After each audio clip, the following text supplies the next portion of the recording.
ನಮಸ್ಕಾರ, first tube ನ ಮತ್ತೊಂದು ವಿಡಿಯೋಗೆ ಸ್ವಾಗತ. ಕಳೆದ 2 ದಿನಗಳಿಂದ ಟಿವಿ ಆನ್ ಮಾಡಿದ್ರೆ ಸಾಕು ಅಥವಾ ನ್ಯೂಸ್ ಪೇಪರ್ ನೋಡಿದ್ರೆ ಸಾಕು, ಎಲ್ಲಾ ಕಡೆ ಒಂದೇ ಸುದ್ದಿ, ಅದೇ ಚಿನ್ನದ ಬೆಲೆ ಭಾರಿ ಕುಸಿತ ಅಂತ. ಇಷ್ಟು ದಿನ ಗಗನಕ್ಕೆ ಏರಿದಂತಹ ಚಿನ್ನದ ಬೆಲೆ ಈಗ ದಿಢೀರ್ ಅಂತ ಪಾತಾಳಕ್ಕೆ ಮುಖ ಮಾಡಿದೆ. ಕೇವಲ 24 ಗಂಟೆಯಲ್ಲಿ ಏನಾಯ್ತು? ಚಿನ್ನ ಯಾಕೆ ಇಷ್ಟು ಕೆಳಗೆ ಬಂತು? ಇದು ಕೇವಲ ಆರಂಭವಷ್ಟೇನಾ ಅಥವಾ ಚಿನ್ನ ಇನ್ನೂ ಕೆಳಗೆ ಹೋಗುತ್ತಾ?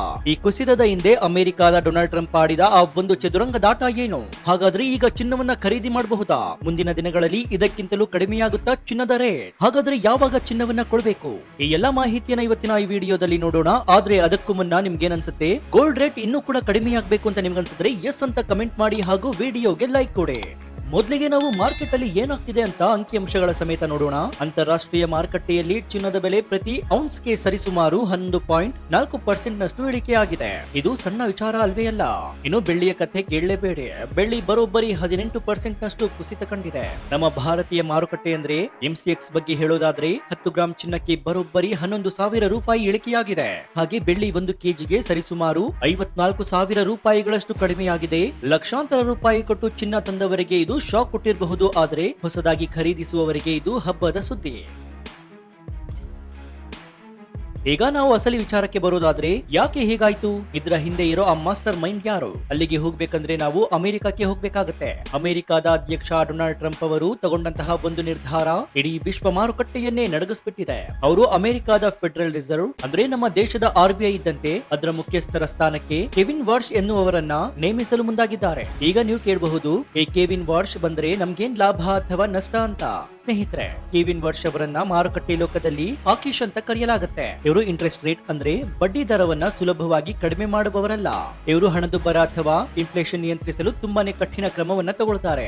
ಯಾವಾಗ ಅಮೆರಿಕದಲ್ಲಿ ಬಡ್ಡಿ ದರಗಳು ಹೆಚ್ಚಾಗುತ್ತವೆಯೋ ಅಥವಾ ಸ್ಟೇಬಲ್ ಆಗಿರುತ್ತವೆಯೋ ಆಗ ಹೂಡಿಕೆದಾರರು ಚಿನ್ನದಿಂದ ಹಣ ತೆಗೆದು ಅಮೆರಿಕದ ಡಾಲರ್ ಮೇಲೆ ಹೂಡಿಕೆ ಮಾಡ್ತಾರೆ. ಇದರಿಂದ ಡಾಲರ್ ಸ್ಟ್ರಾಂಗ್ ಆಗುತ್ತೆ ಮತ್ತು ಚಿನ್ನದ ಬೆಲೆ ತಂತಾನೆ ಕುಸಿಯುತ್ತೆ. ಈ ಎಫೆಕ್ಟ್ ನಿಂದಾಗಿ ಬರೀ ಚಿನ್ನ ಮಾತ್ರವಲ್ಲ, ಬೆಳ್ಳಿ ಮತ್ತು ಬಿಟ್ ಕಾಯಿನ್ ಕೂಡ ಕುಸಿದಿದೆ.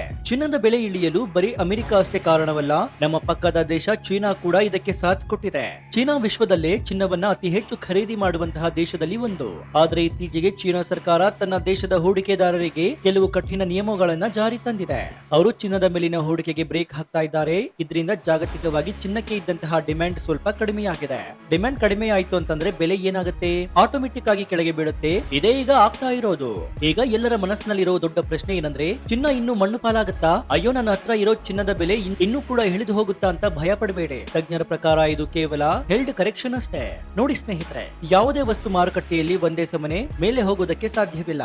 ಅದು ಏಣಿ ಮೇಲೆ ಹತ್ತಿದ ಹಾಗೆ ಹತ್ತಿ ಸ್ವಲ್ಪ ಹೊತ್ತು ಕೆಳಗೆ ಬಂದು ರೆಸ್ಟ್ ತಗೊಂಡು ಮತ್ತೆ ಮೇಲಕ್ಕೆ ಹೋಗುತ್ತೆ.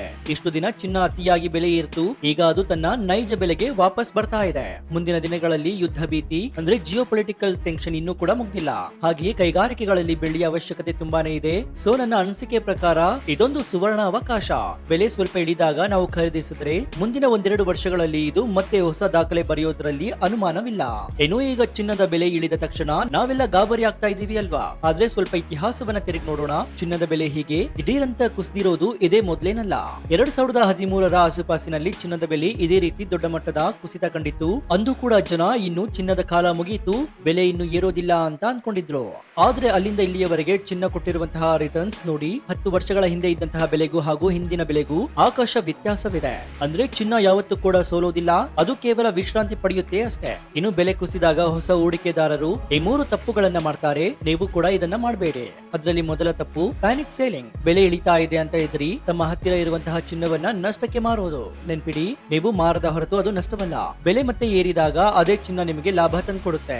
ಇನ್ನು ಎರಡನೇ ತಪ್ಪು ಏನಂದ್ರೆ ಒಂದೇ ಬಾರಿಗೆ ಎಲ್ಲಾ ಹಣ ಹಾಕುವುದು. ಬೆಲೆ ಇಳಿದಿದೆ ಅಂತ ಮನೆಯಲ್ಲಿರುವಂತಹ ಎಲ್ಲ ಉಳಿತಾಯವನ್ನ ಒಂದೇ ದಿನ ಚಿನ್ನದ ಮೇಲೆ ಹಾಕಬೇಡಿ.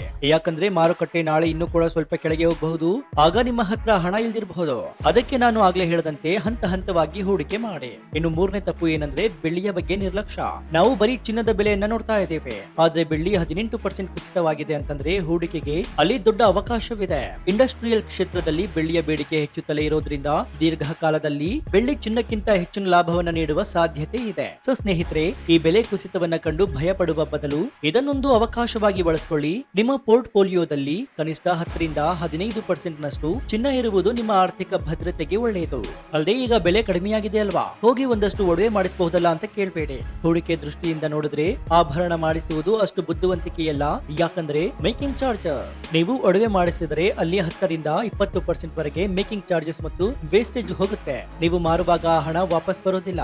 ಡಿಜಿಟಲ್ ಗೋಲ್ಡ್, ಇಲ್ಲಿ GST ಮತ್ತು ಕೆಲವು ರೆಗ್ಯುಲೇಷನ್ ಸಮಸ್ಯೆಗಳಿವೆ. ಹಾಗಾದ್ರೆ ಬೆಸ್ಟ್ ದಾರಿ ಯಾವುದು? ನನ್ನ ಪ್ರಕಾರ ಗೋಲ್ಡ್ ಮ್ಯೂಚುವಲ್ ಫಂಡ್ ಅಥವಾ ಗೋಲ್ಡ್ ETF ಗಳು ಅತ್ಯಂತ ಸ್ಮಾರ್ಟ್ ದಾರಿ. ಇಲ್ಲಿ ನಿಮ್ಗೆ ಕಳ್ಳರ ಭಯವಿಲ್ಲ, ಮೇಕಿಂಗ್ ಚಾರ್ಜಸ್ ಕೂಡ ಇಲ್ಲ, ಶುದ್ಧತೆಯ ಬಗ್ಗೆ ತಲೆಬಿಸಿ ಕೂಡ ಇಲ್ಲ. ನಿಮ್ಮ ಮೊಬೈಲ್ ನಲ್ಲೇ ನೀವು ಹೂಡಿಕೆ ಮಾಡಬಹುದು.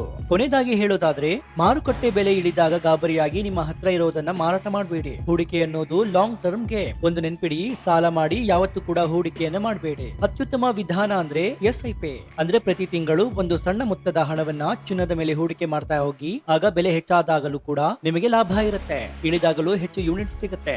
ಗೆಳೆಯರೇ, ಈ ಮಾಹಿತಿ ನಿಮ್ಗೆ ಇಷ್ಟವಾಗಿದ್ರೆ ಈ ವಿಡಿಯೋಗೆ ಲೈಕ್ ಕೊಡಿ. ಜೊತೆಗೆ ನೀವಿನ್ನೂ ನಮ್ಮ ಚಾನೆಲ್ ಅನ್ನ ಸಬ್ಸ್ಕ್ರೈಬ್ ಮಾಡ್ಕೊಂಡಿಲ್ಲ ಅಂದ್ರೆ ಈ ಕೂಡಲೇ ಸಬ್ಸ್ಕ್ರೈಬ್ ಮಾಡ್ಕೊಂಡು ಪಕ್ಕದಲ್ಲಿರುವಂತಹ ಬೆಲ್ ಐಕಾನ್ ಅನ್ನ ಪ್ರೆಸ್ ಮಾಡಿ. ಇದರಿಂದ ನಾವು ಹಾಕುವ ಹೊಸ ವಿಡಿಯೋಗಳ ನೋಟಿಫಿಕೇಶನ್ ಮೊದಲು ನಿಮಗೆ ಸಿಗುತ್ತೆ. ಇನ್ನು ನಮ್ಮ ಚಾನೆಲ್ ನಲ್ಲಿ ಇಂತಹ ಅನೇಕ ಕುತೂಹಲಕಾರಿ ವಿಡಿಯೋಗಳು ಇವೆ, ಅವುಗಳನ್ನು ನೋಡಿ ಪ್ರೋತ್ಸಾಹಿಸಿ. ಇದಾಗಿತ್ತು ಈ ಕ್ಷಣದ ವಿಶೇಷ. ನೋಡ್ತಾ ಇರಿ ಫಸ್ಟ್ ಟ್ಯೂಬ್ ಕನ್ನಡ. ಧನ್ಯವಾದ.